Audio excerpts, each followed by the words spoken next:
प्रकार के हंसते हो? हम लोग एक हंसी है जिसमें हंस करके पूरा आनंद ले लीजिए, लेकिन दांत न दिखे तनिक भी, वो एक नंबर की हंसी। कोई ऐसी भगवान की फोटो रख लीजिए कृष्ण की जिसमें भगवान हंसते हों, बहुत सुंदर, लेकिन दांत न दिखता हो। दुनिया में कोई ऐसा काम नहीं है जो आपका काम न बने, सब कुछ बन जाएगा। वो फोटो तस्वीर रख के पूजा करिए कुछ दिन। अगर आपके घर में कलह है, अब कलह दूर नहीं हो रहा है, तो एक ऐसी फोटो रखिए जिसमें भगवान की थोड़ी थोड़ी दांत दिखाई दे रहे हैं, हल्का, कलह खत्म हो जाएगा। रख कर देखिए, इसमें कुछ लगना भी नहीं है, फोटो खरीद कर देखो। और ये दूसरे नंबर की हंसी है। तीसरे नंबर की हंसी कि जिसमें भगवान की एक ऐसी तस्वीर रखो जिसमें ऊपर के और नीचे के दोनों दांत हल्के हल्के दिख रहे हो। लक्ष्मी की कमी जिंदगी में कभी नहीं रहेगी। अगर दरिद्रता है, गरीबी नहीं जा रही, कितना भी प्रयास करने से नहीं भी जा रही है, तो गलत कदम ना उठाओ, गलत तरीका ना उठाओ। आप भगवान कृष्ण की ऐसी फोटो रखो जिसमें ऊपर नीचे के दांत हल्के दिखते हो। गरीबी छो मंतर। अगर शत्रु बहुत हो गए हों, शत्रु कब्जे में नहीं आ रहे हों, शत्रुओं से आप परेशान हैं, तो एक ऐसी तस्वीर भगवान की रखो जिसमें खिलखिलाकर भगवान हंस रहे हों और सारे दांत दिखाई दे रहे हो। फिर देखो शत्रु कैसे छुमंतर होते हैं। आपने महाभारत कभी देखकर टीवी में देखे होंगे।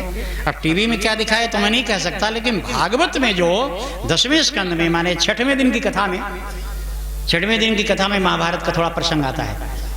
तो कभी आप पढ़िएगा। हम तो बड़े सौभाग्यशाली हैं कि अब तो इधर हम इतनी व्यस्तता के छोड़ दिए, नहीं तो हम कभी 12 वर्ष तक एक डिग्री कॉलेज में पढ़ाए हैं। और हमारा जो विषय था पुराण और इतिहास, तो पुराण का विषय जो मेरा था तो उसमें लगभग सारे पुराण पढ़ाने में आते थे। महाभारत आ जाता था तो बच्चों को पढ़ाया करते थे। तो मैंने महाभारत पढ़ाया, तो उसमें मैंने देखा कि जब भगवान महाभारत के युद्ध करने के लिए चले, तो जैसे रथ पर बैठने लगे तो उस समय चढ़ने में, रथ को चढ़ने में 1 घंटे लग गए। माने विरोधी दल की सारी सेना असमंजस में पड़ गई कि इधर के शत्रु सेना तैयार है और यहां रथ पे अर्जुन पहले चढ़ेगा कि कृष्ण पहले चढ़ेंगे, इसके चक्कर में घंटों बीत गए। तो उस समय भगवान ने कहा अर्जुन चढ़ो। अर्जुन ने कहा कि प्रभु आप चढ़िए। तो निर्णय हुआ कि जो सबसे बड़ा हो पहले वो चढ़े। तो अब सबसे बड़ा कौन है? गाड़ी चलाने वाला ड्राइवर सबसे बड़ा है कि मालिक? भगवान ने तो यही कहा कि पहले निर्णय करो कौन बड़ा, गाड़ी चलाने वाला। हम तो तेरे जिंदगी की रथ की गाड़ी चला रहे हैं, आज तू बैठ करके मालिक बना बैठा युद्ध करेगा राजा बनकर। हम तो मालिक तेरे सहायक हैं। अब इसी में सोचना है। कई लोग सोचते हैं कि ये तो 2 कौड़ी का ड्राइवर नौकर है, मेरा वेतन देता हूं। लेकिन आप कितने भी करोड़पति हो, कितने भी मालिक हो, लेकिन आपकी जिंदगी तो उस 2 कौड़ी के ड्राइवर के हाथ में है। अगर थोड़ा दाएं बाएं हुआ तो चले गए खंडहर में, तो बड़ा कौन हुआ? यही तो भगवान कृष्ण से अर्जुन ने कहा कि भले आपने मुझे मालिक बनाकर रथ पर बैठा दिया, लेकिन मेरे जीवन का जो बागडोर है वो मालिक आप हैं, क्योंकि जीवन आपके हाथ में है प्रभु। इसलिए पहले आप बैठो, आप पहले बैठो। और महाभारत की लड़ाई का रहस्य कोई नहीं समझ पाया। अगर अर्जुन पहले बैठ गया होता, कृष्ण बाद में बैठते, तो महाभारत की लड़ाई का तरीका बदल गया होता। इसलिए आजकल बड़े बड़े मंत्री मिनिस्टरों का ये सब एक्सीडेंट क्यों होता है? बदल गया तरीका। हम देखते हैं कि मालिक जब विधायक जी आते हैं या मंत्री आते हैं, ड्राइवर तुरंत उतर करके पहले खोलता है, फिर बैठा करके तब बैठकर गाड़ी चलाता है। नहीं, ड्राइवर बैठा है, बैठे रहने दो, आप खोल करके बैठो पीछे बाद में, क्योंकि ये विपरीत है, शास्त्र के विरुद्ध है। ड्राइवर उतर करके सम्मान से बैठाएगा आपको पहले और फिर बाद में वो बैठेगा, तो स्टीयरिंग कभी भी भटक सकती है। तो यह इज्जत के तरीके बदल गए। महाभारत जैसे लड़ाई में अर्जुन ने पहले कृष्ण को बैठाया और कृष्ण ने बागडोर संभाला, तब अर्जुन बैठा मालिक बनकर। और बैठने से पहले एक बात और कह दिया, अगर हारने लगेंगे तो संभाल लेंगे ना। कृष्ण ने कहा, प्रतिज्ञा किया हूं शस्त्र तो उठाऊंगा नहीं। बोले आप लड़ोगे नहीं तो बताया करोगे बीच बीच में कि कैसे? बोले बोलूंगा भी नहीं। अर्जुन के मन में थोड़ा सा असमंजस लगा, तो कृष्ण ने कहा आज अभी बोल सकता हूं, बीच में नहीं बोलूंगा। अर्जुन किसी से कहोगे नहीं तो बताऊंगा। बोले बोलिए। बोले अर्जुन युद्ध लड़ना, लेकिन जब युद्ध में निर्णय करने लगना कि किसको मारे किसको छोड़े, तो एक बार निर्णय के पहले मेरे चेहरे की तरफ देख लेना। अगर मेरी मुस्कुराहट में दांत एकदम न दिखे तो समझ लेना वो कितना भी बाण तुम पर चलाए उसको मारना मत। पहला सूत्र। और अगर मेरे चेहरे में थोड़े हल्के दांत दिखें तो हाथ पैर तोड़ देना, जान से मत मारना। और अगर मेरी हंसी में ऊपर और नीचे के दोनों के दांत दिखें तो इसको जान से भी नहीं मारना, हाथ पैर भी नहीं तोड़ना, लेकिन ये कठोर है, ऐसा बाण चलाना कि रणभूमि से सैकड़ों किलोमीटर दूर गिरे जाए। लेकिन अर्जुन अगर मेरी हंसी में 3200 दांत दिखे, खिलखिला करके मैं हंसूं, तो चाहे कितना भी प्रिय तुम्हारा क्यों न हो, समझ लेना उसको खत्म कर देना, समाप्त। ये महाभारत जीतने के भगवान कृष्ण ने मुस्कुराहट में 4 सूत्र बताए, और इन्हीं हंसी के 4 सूत्रों में इतनी बड़ी लड़ाई महाभारत जीत लिया। दुनिया कुछ भी कहे, कहती रहे, लेकिन हम तो इतना ही कहते हैं कि मेरे कृष्ण भगवान के हंसी हंसी में महाभारत खत्म हो गया। इसलिए भगवान कृष्ण ने मुस्कुरा करके इशारा कर दिया कि तीनों प्रतिज्ञा पूरी करो। जब भगवान ने मुस्कुराया और दांत तनिक भी नहीं दिखे तो अर्जुन समझ गया। तो अर्जुन दौड़ करके गया और माथे को थोड़ा सा तलवार से काटा, मणि निकाल लिया, खून गिरा, हाथ में लेकर छिड़क दिया द्रौपदी के माथे सिर पर। कहा धक्का दे करके कहा भाग। भागा। भीमसेन ने कहा पकड़ो मारो। कृष्ण ने कहा तुम क्षत्रिय हो, क्षत्रिय विधि नहीं जानते हो।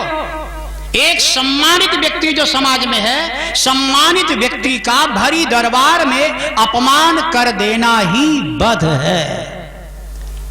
शरीर से वध करने का कोई औचित्य नहीं है, इसलिए अपमान करना ही सबसे बड़ा वध है। इसका वध हो गया भीमसेन, अब तुम अलग से वध नहीं कर सकते। और भागा। अब भगवान ने इशारा किया भागो, जल्दी भागो। अब बताइए कि द्रौपदी ने अश्वत्थामा के बचाने के लिए कितना प्रयास किया, तो अश्वत्थामा को जिंदगी में उपकार भूलना नहीं चाहिए ना।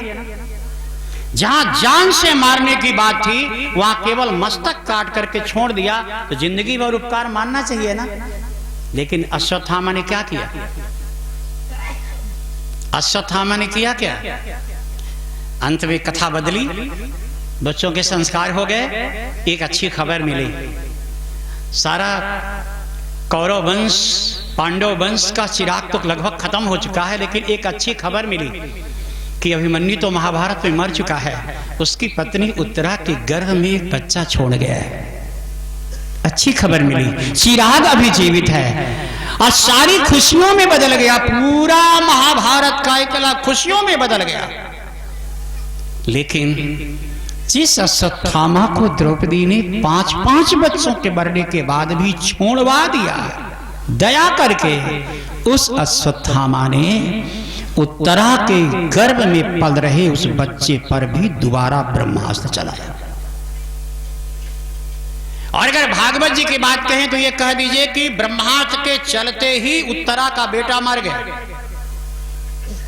मर गया, साफ साफ लिखा हुआ है, उत्तरा या हतो गर्भा, बेटा गर्भ में खत्म। फिर आप बोलोगे फिर परीक्षित कैसे पैदा हुआ? बच्चा मर गया। आवाज जरा कथा को एक तरीका देखिए। बच्चा गर्भ में मर गया, किसने मारा? बीच बीच में बोल दिया करेंगे तो मुझे लगेगा कथा समझ में आ रही है। इसलिए अश्वत्थामा ने मारा, बाण चला करके मारा। बच्चा, माँ को पता चल जाता है भाई कि बच्चा चल रहा है कि नहीं, माँ को पता चल जाता है। बच्चा जब पेट में मर गया तो उत्तरा घबरा गई। अब घबराई और कुंती के पास की, बोली दादी बच्चा जीवित नहीं है। कुंती ने आंख बंद करके देखा। कुंती ने कहा उत्तरा अब एक ही तरीका है, कृष्ण जा रहे हैं द्वारिका, एक बार उनसे मिल लो। वो अनहोनी को भी अनहोनी कर देते हैं, एक बार मिल लो। अगर वो ना बचा सके तो फिर इच्छा प्रभु की यही होगी, एक बार जाओ। उत्तरा ने कहा दादी कुल की बधू हूं, ऐसे निकलना समाज में अच्छा लगेगा। कृष्ण को विदा करते हुए पूरी हस्तिनापुर के लोग जा रहे हैं, भीड़ है, एक कुल बधू को इससे खुले क्या मर्यादा। अरे बोले मर्यादा छोड़ो बहू, दादी तुमने मुझे कहा है तो जिस बल पर मैंने अपने बच्चों को इस कौरवों के चंगुल से बचाया वो मेरी ताकत मेरा कृष्ण था, और तेरे गर्भ को भी बचाने की ताकत मेरा कृष्ण है। कृष्ण के पास जाओ, देरी मत करो। उत्तरा दौड़ी और दौड़ी उत्तरा गई और जोर से चिल्ला रहे। महाराज वो करुणा क्रंदन का भी अनुभव करिए। कृष्ण जा रहे हैं, भीड़ में विदाई हो रही है, और उस समय कृष्ण चारों तरफ देख रहे। पीछे से एक नारी, वो भी विधवा, पति नहीं है, वो भी पांडवंश की सबसे छोटी बहू। अभिमन्यु तो चला गया दुनिया से, और अकेली पीछे पेट को ऐसे, वो झांकी जरा देख लीजिए जैसा कथा में लिखा है, दोनों हाथ ऐसे पकड़ी हुई और रोती हुई जोर जोर से चिल्ला रही है कि पाही पाही महायोगी देव देव जय। हे योगीराज, हे देव, हे योगी बचाओ बचाओ बचाओ बचाओ, हे योगी। कृष्ण भगवान ने कहा सारथी, कृष्ण का रथ चलाते हैं सात्यकी। सारथी से पूछा सात्यकी ये कौन चिल्ला रहा है? बोले एक महिला। बोले किसको बुला रही है? बोले आपको। बोले कौन है? बोले आवाज मुझे लगता है भगवान उत्तरा की है, अर्जुन के पुत्र अभिमन्यु की पत्नी। कृष्ण ने कहा अभिमन्यु जिंदा नहीं है, और इतने महारथियों ने एक साथ उसको मारा, फिर भी वो धैर्य रखी थी। वो महिला इतनी जोर से कैसे चिल्ला सकती है, और समाज में खुलकर बाहर आ गई? नहीं नहीं सात्यकी, उत्तरा नहीं हो सकती, क्योंकि उत्तरा का मेरा संबंध क्या है जानते हो? अर्जुन की तो कई पत्नियां थी, लेकिन किस पत्नी का बच्चा अभिमन्यु था जानते हैं? कृष्ण की सगी बहन, कृष्ण की सगी बहन। वो भी जो बहन, एक ही तो बहन थी कृष्ण की, और वो भी कैसे जन्म हुआ था भाई? कारागार में तो कृष्ण हुए, कृष्ण के पहले पूरे 7 बच्चे हुए। कारागार को छोड़ने के बाद अपने घर में अगर वसुदेव देवकी को कोई संतान हुई है तो वह थी लड़की सुभद्रा। सुभद्रा, और ये कृष्ण भगवान को बड़ी प्यारी थी। और भगवान कहते हैं कि उत्तरा अगर होगी तो ये योगी योगी कहकर क्यों बुलाएगी? क्योंकि ये मेरी बहन सुभद्रा का बेटा अभिमन्यु, उसी की तो पत्नी है, तो अभिमन्यु का मैं क्या लगूंगा रिश्ते में? मामा, तो उसकी पत्नी भी मामा बोलेगी। अरे ये मुझे मामा मामा कहकर के चिल्लाती, योगी कहकर क्यों बुलाएगी? नहीं। सात्यकी ने कहा भगवान आप जानिए क्यों ऐसा हुआ, लेकिन है तो उत्तरा ही। कृष्ण ने कहा रथ रोको, रथ रोको। भीड़ में रथ रुका, रोती रोती आई, हाथ ऐसे पकड़े, कृष्ण रथ से कूद गए और कहते उत्तरा हाथ क्यों पकड़ी हो? रो कर कहती है भगवान। मेरे भगवान तो क्यों कह रही, योगी क्यों चिल्ला रही है? मामा बोल मुझे। कहती है आज मामा की जरूरत नहीं है, आज एक योगी की जरूरत है, एक ईश्वर की जरूरत है। योगी अनहोनी को होनी में बदल सकता है। कृष्ण मामा तो आप मेरे हैं, रहेंगे, जिंदगी में भी मरने के बाद भी जब तक सूरज चांद रहेगा तब तक दुनिया आपको मेरे मामा ही कहेगी। आज योगी बन जाइए कृष्ण, मेरे गर्भ के मरे हुए बच्चे को जीवन दान दे दीजिए, जीवन दे दीजिए।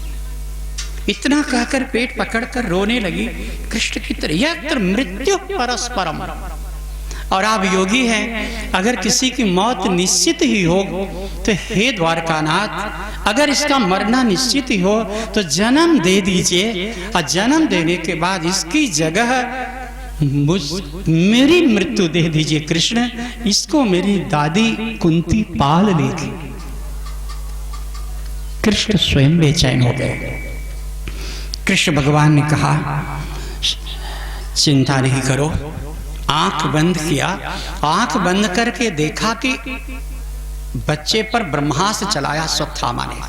पहला शब्द निकला भगवान कृष्ण के, अरे मूर्ख, जिस परिवार ने तुम्हें जिंदगी दिया आज उसी पर यह चिराग बुझाने के लिए बाण चलाया, मार दिया। एक रूप से भगवान बाहर खड़े हैं, एक रूप से भगवान चले गए भीतर प्रवेश करने गर्भ में, और एक रूप से भगवान पहुंच गए अश्वत्थामा के पास। रूपत्रयम् त्रिकालज्ञः, रूपत्रयम् त्रिकालज्ञः, सत्वं रजतमः पुनः। तीन तीन रूप एक रूप से बाहर खड़े अश्वत्थामा की स्थिति को देख रहे हैं। उत्तरा के सामने एक रूप से छोटा बनकर गर्भ में चले गए, एक रूप से तीनों जगह अलग अलग काम अश्वत्थामा के पास। अश्वत्थामा से पहले सुनिए, अश्वत्थामा से कहते हैं, अश्वत्थामा तुमने कभी सुना है कि भगवान ने किसी को श्राप दिया है? बोले नहीं। बोले आज सुन लो, दिया है। बोले किसको? बोले तुमको। अश्वत्थामा